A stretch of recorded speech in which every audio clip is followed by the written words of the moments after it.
Hello दोस्तों, तो मैं संतोष जिंदल जिंदल क्लासेस पर एक बार फिर से आप सभी दोस्तों का बहुत बहुत स्वागत करता हूं। तो हम लोग ट्रेन्स पढ़ रहे थे।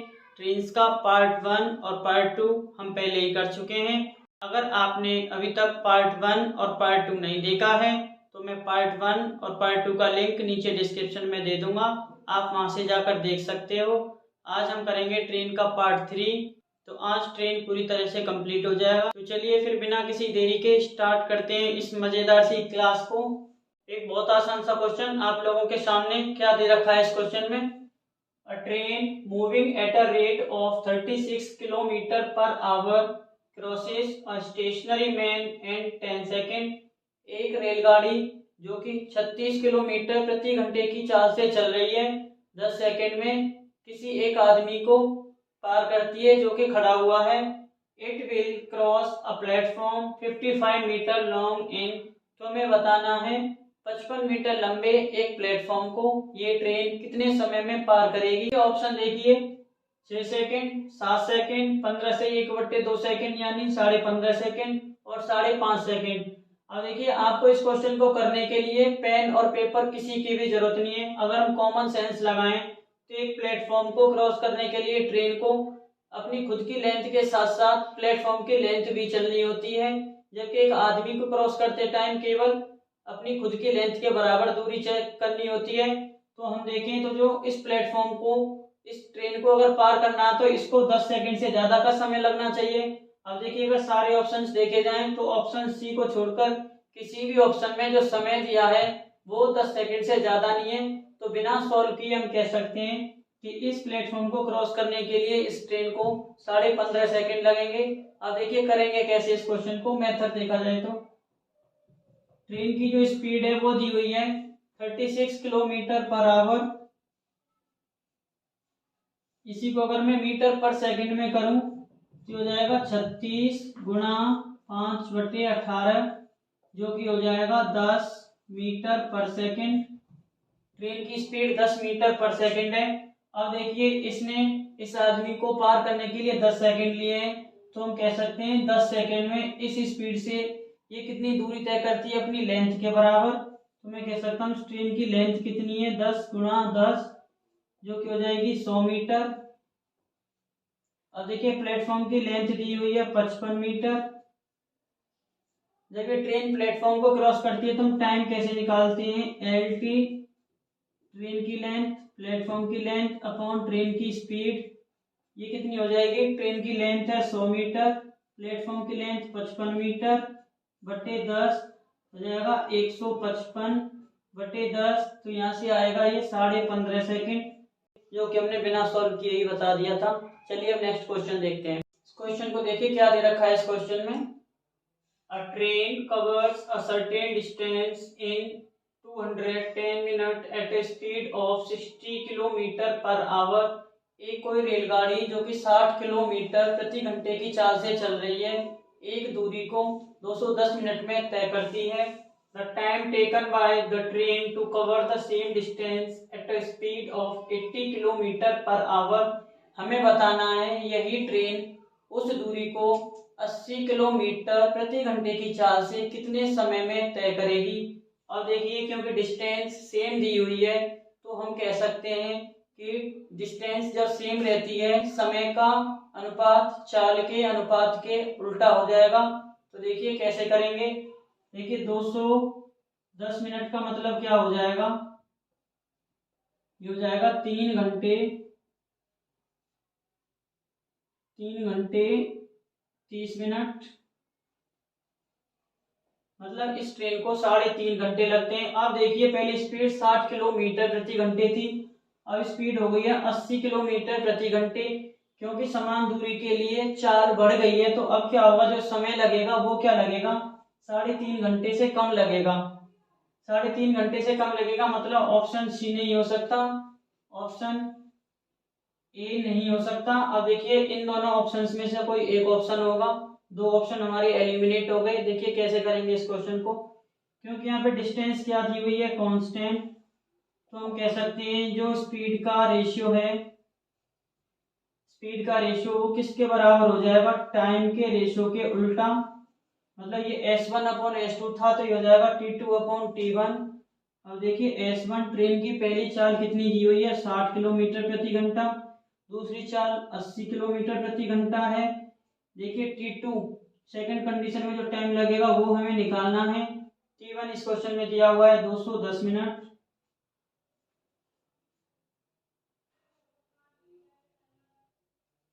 अब देखिए क्या हो जाएगा, T2 को निकालने के लिए हम क्या करते हैं, 210 को 3/4 से गुणा कर देते हैं, तो इतने मिनट लगेंगे सेकेंड कंडीशन में। अब क्योंकि टाइम हमसे घंटे में पूछा हुआ है, तो इसको घंटे में बदलने के लिए हम 60 से भाग कर देते हैं। देखिए अब जब हमने 60 से भाग किया तो हो जाएगा 21/8 घंटे। इसको ज्यादा स्पेसिफिक लिखें तो ये हो जाएगा 8 दूनी 16, 2 सही 5/8 घंटे।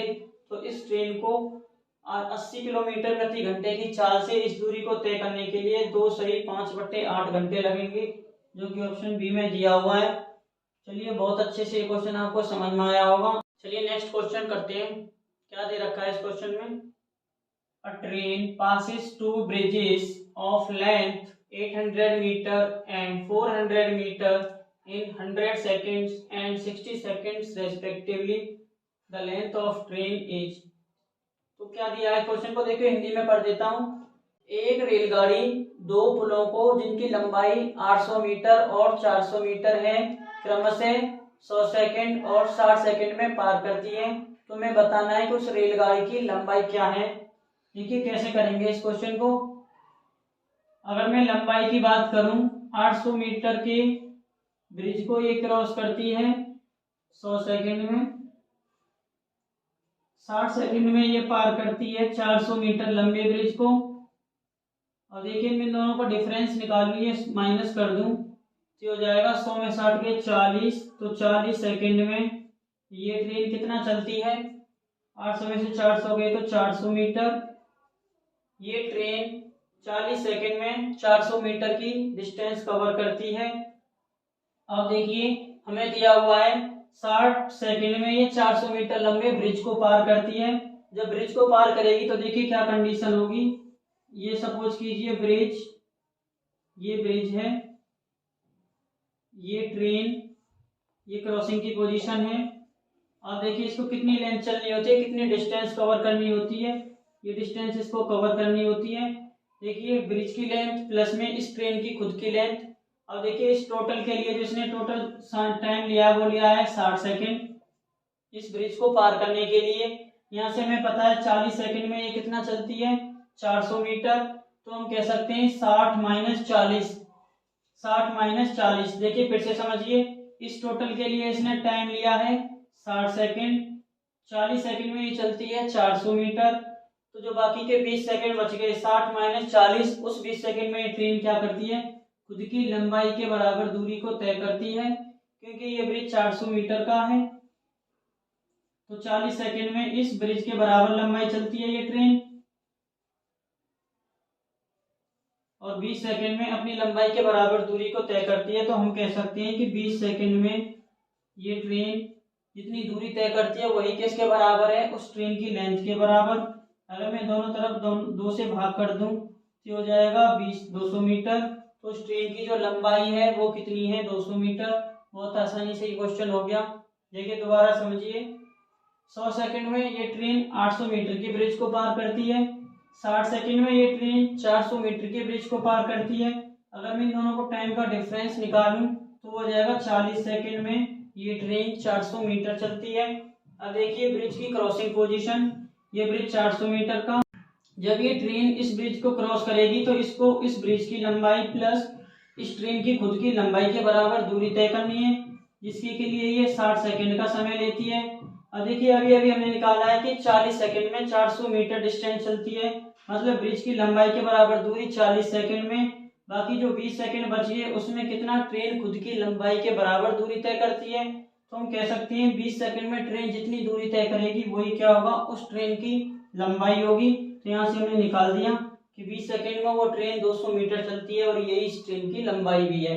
देखिए एक और बहुत अच्छा सा क्वेश्चन आप लोगों के सामने, और इसको हम करेंगे बहुत बहुत अच्छे तरीके से। देखिए क्या दे रखा है इस क्वेश्चन में, A train traveling at 144 km per hour crosses another train having 50 meter less length and traveling in opposite direction at 108 km per hour in 8 second. देखिए क्या दे रखा है, एक रेलगाड़ी जो कि 144 किलोमीटर प्रति घंटे की चाल से चल रही है, अपनी लंबाई से 50 मीटर कम लंबी एक ट्रेन को जो कि विपरीत दिशा से आ रही है, किसी स्पीड से 108 किलोमीटर प्रति घंटे से, उस ट्रेन को ये 8 सेकंड में पार करती है। If smaller train crosses a railway platform in 21 second, हमें दिया है अगर छोटी ट्रेन, कम लंबाई वाली ट्रेन एक रेलवे प्लेटफॉर्म को 21 सेकंड में पार करती है, तो बताना है कि बड़ी लंबाई की ट्रेन, बड़ी वाली ट्रेन इसी प्लेटफॉर्म को कितने समय में पार करेगी। ऑप्शन ए दे रखा है 15 second, option B 17 second, option C 20 second, option D 24 second. देखिए कैसे करेंगे इस क्वेश्चन को। थोड़ी देर के लिए अगर हम मान लें कि दोनों ट्रेन बराबर लंबाई की हैं, तो एक प्लेटफॉर्म को क्रॉस करने के लिए अब क्या होगा, दोनों ट्रेन को बराबर दूरी तय करनी होगी। देखिए तो मैं कह सकता हूं डिस्टेंस क्या हो जाएगा, कांस्टेंट। ये दूरी निश्चित हो जाएगी तो हम कह सकते हैं दूरी निश्चित होने पर समय का अनुपात चाल के अनुपात के उल्टा होता है। अगर मैं कहूं बड़ी वाली ट्रेन की स्पीड st1 है, छोटी वाली ट्रेन की स्पीड st2 है, तो जो टाइम का अनुपात हो जाएगा वो हो जाएगा t2, छोटी ट्रेन के द्वारा लिया गया समय अपॉन में बड़ी ट्रेन के द्वारा लिया गया समय, जो कि हमें निकालना है। और देखिए बड़ी ट्रेन की स्पीड कितनी दी हुई है, 144 किलोमीटर प्रति घंटे, छोटी ट्रेन की स्पीड दी हुई है 108 किलोमीटर प्रति घंटे। ये किसके बराबर हो जाएगा, t2। छोटी ट्रेन ने कितना समय लिया है इस प्लेटफॉर्म को पार करने के लिए, 21 सेकेंड। t1 हमें निकालना है। इसको जब आप सॉल्व करोगे तो देखिए ये हो जाएगा t1, यहाँ से निकल के आ जाएगा 21 चौके 21 या 63/4 सेकेंड। तो जो बड़ी वाली ट्रेन समय लेगी वो जाएगा 63/4 सेकेंड, 63/4 सेकेंड। अब देखिए ये समय कब लिया था उस ट्रेन ने, जब ये दोनों ट्रेन बराबर लंबाई की होती, लेकिन जो बड़ी वाली ट्रेन है वो कितनी है, 50 मीटर ज्यादा लंबी है, तो इसको इस प्लेटफॉर्म को क्रॉस करने के लिए क्या करना होगा, 50 मीटर डिस्टेंस और करनी होगी। तो इस समय में कितना समय और जुड़ेगा, 50 मीटर डिस्टेंस चलने के लिए लिया गया समय। अब देखिए जो बड़ी ट्रेन की स्पीड है वो st1 कितनी दी हुई है, 144 किलोमीटर प्रति घंटा। जब इसको मीटर पर सेकंड में हम करेंगे तो हो जाएगा 40 मीटर पर सेकंड। अब क्योंकि ये 50 मीटर इसकी लंबाई ज्यादा है, तो 50 मीटर के लिए इसको कितना टाइम लगेगा, 40 मीटर प्रति सेकंड से ये हो जाएगा 50/40, तो 5/4 सेकंड।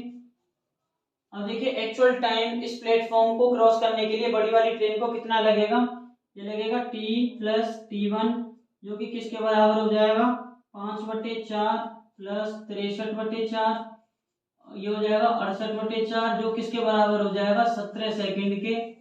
तो बड़ी वाली ट्रेन इस प्लेटफॉर्म को क्रॉस करने के लिए 17 सेकंड का समय लगेगी, जो कि ऑप्शन बी में दिया हुआ है। देखिए एक बहुत बड़े क्वेश्चन को हमने बहुत ही कम स्टेप्स में सॉल्व कर दिया, एक यूनिक तरीके से। देखिए नेक्स्ट क्वेश्चन पर आने से पहले मैं आपको समझाना चाहूंगा कंपोनेंडो एंड डिविडेंडो, क्योंकि इसका हम यूज करने वाले हैं अपने क्वेश्चन में। देखिए आप में से बहुत से लोग ऐसे होंगे जिन्हें कंपोनेंडो एंड डिविडेंडो का नाम पता हो, तो पहले हम वही जानते हैं कंपोनेंडो एंड डिविडेंडो है क्या।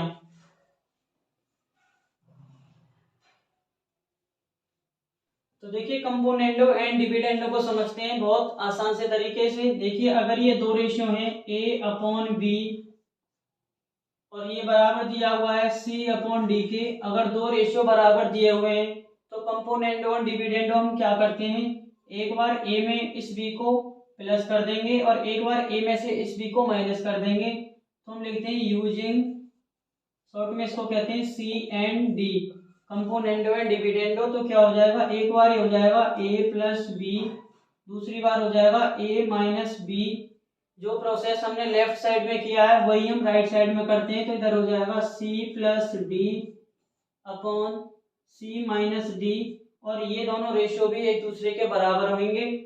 तो चलिए इस वाले कॉन्सेप्ट को मैं अपने नेक्स्ट क्वेश्चन में यूज करने वाला हूँ। शायद अब से पहले किसी ने ट्रेन के क्वेश्चंस में कंपोनेंट और डिविडेंडों का यूज ना किया हो। चलिए फिर देखते हैं उस क्वेश्चन को बिना किसी देरी के। इस क्वेश्चन को देखिए जिसके लिए कि मैंने आपको कंपोनेंट और डिविडेंडो बताया था। देखिए क्या दे रखा है इस क्वेश्चन में। A train overtakes to persons walking along a railway track. एक रेलगाड़ी रेलवे ट्रैक पर चल रहे दो आदमियों को ओवरटेक करती है, मतलब पार करती है। The first one walks at 4.5 kilometre per hour and the other one walks at 5.4 kilometre per hour. एक व्यक्ति 4.5 किलोमीटर प्रति घंटे की स्पीड से और दूसरा व्यक्ति 5.4 किलोमीटर प्रति घंटे की चाल से चल रहा है। The train needs 8.4 and 8.5 seconds respectively to overtake them. मतलब जो धीमी गति से चल रहा है उस व्यक्ति को पार करने के लिए ट्रेन को 8.4 सेकंड लगते हैं और तेज गति से चलने वाले व्यक्ति को पार करने के लिए ट्रेन को 8.5 सेकंड लगते हैं। What is the speed of train if both persons are walking in the same direction as train. हमें बताना है कि इस ट्रेन की गति क्या होगी अगर ये दोनों व्यक्ति ट्रेन की दिशा में ही चल रहे हैं। देखिए ये इंडिया है, यहाँ पर लोग सुबह होते ही लोटा लेकर रेलवे ट्रैक के ऊपर निकलने लगते हैं बिना अपनी जान की परवाह किए। तो ये वही केस दिया हुआ है। ये जनाब जिन पे ज्यादा प्रेशर है थोड़ी तेज स्पीड से चल रहे हैं और ये जनाब जिन पे कम प्रेशर है थोड़ा धीमे चल रहे हैं। देखिए एक ट्रेन आती है पीछे से और इन दोनों को काटते हुए निकल जाती है। अब देखिए ट्रेन ने इस व्यक्ति को पार करने के लिए जो टाइम लिया है वो 8.4 सेकेंड लिया है। इस व्यक्ति को पार करने के लिए जो टाइम लिया है वो 8.5 सेकेंड लिया है। अब देखिए इन दोनों व्यक्तियों के बीच की दूरी मैटर नहीं करती, क्योंकि हमें पता है कि जब कोई ट्रेन किसी व्यक्ति को पार करती है तो उसको अपनी खुद की लेंथ के बराबर डिस्टेंस चलनी होती है। तो हम कह सकते हैं कि यहाँ पे जो डिस्टेंस है वो क्या रहेगी, कांस्टेंट। दूरी यहाँ पे फिक्स रहेगी क्योंकि दोनों केस में इस ट्रेन को अपनी लंबाई के बराबर दूरी तय करनी है। अब देखिए पहले व्यक्ति के रेस्पेक्ट में इस ट्रेन की चाल क्या हो जाएगी s माइनस 4.5 किलोमीटर प्रति घंटा। अगर मैं मान के चलूं s इस रेलगाड़ी की चाल है, इसका मतलब ये हुआ कि इस आदमी को हमने यहाँ रेस्ट पर कर दिया और मान के चलेंगे अब ट्रेन इस गति से आ रही है। इस दूसरे व्यक्ति के रिस्पेक्ट में इस ट्रेन की रिलेटिव स्पीड क्या हो जाएगी, s minus 5.4 kilometre per our.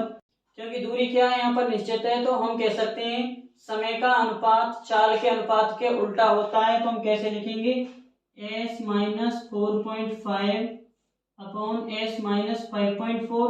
ये ट्रेन की दो स्पीड्स का रेशियो हो गया। ये किसके बराबर हो जाएगा, इस स्पीड से इस व्यक्ति को पार करने के लिए दिया गया समय जो कि दिया है 8.5 सेकेंड। दूसरा हो जाएगा इस स्पीड से पहले व्यक्ति को पार करने के लिए लिया गया समय, ये हो जाएगा 8.4 सेकेंड। अब देखिए अगर हम इनको डायरेक्ट मल्टीप्लाई करते हैं तो कैलकुलेशन हो जाएगी बहुत लंबी। तो इसके लिए मैंने आपको समझाया था कंपोनेंडो एंड डिविडेंडो, तो हम यूज करते हैं कंपोनेंट एंड डिविडेंडो को। अब देखिए कंपोनेंट एंड डिविडेंडो का यूज करें तो क्या हो जाएगा, एक बार ये नीचे वाला इसमें जाके जुड़ जाएगा, जोड़ेंगे तो जाएगा s और s 2s, ये दोनों क्योंकि माइनस के तो हो जाएगा 4 और 5 9 9.9। तो मैं लिखूंगा 2s माइनस 9.9। अब देखिए नीचे अब क्या होगा, एक बार इसमें से ये नीचे वाला माइनस कर देंगे तो मैं लिखूंगा s minus 4.5 minus s minus 5.4। इसी तरह से हम यहाँ करेंगे, एक बार इन दोनों को जोड़ देंगे तो हो जाएगा 16.9, जब घटाएंगे तो ये हो जाएगा 8.5 माइनस 8.4। देखिए इसको सॉल्व करने पे क्या आएगा, 2s माइनस 9.9। इसको जब सॉल्व करेंगे तो ये s से s कट जाएगा, ये माइनस का ये प्लस हो जाएगा तो इधर से आएगा ये 0.9, ये किसके बराबर हो जाएगा 16.9 अपॉन में इसको माइनस करेंगे तो ये 0.1 हो जाएगा। इस पॉइंट से ये पॉइंट कैंसिल आउट हो जाएगा।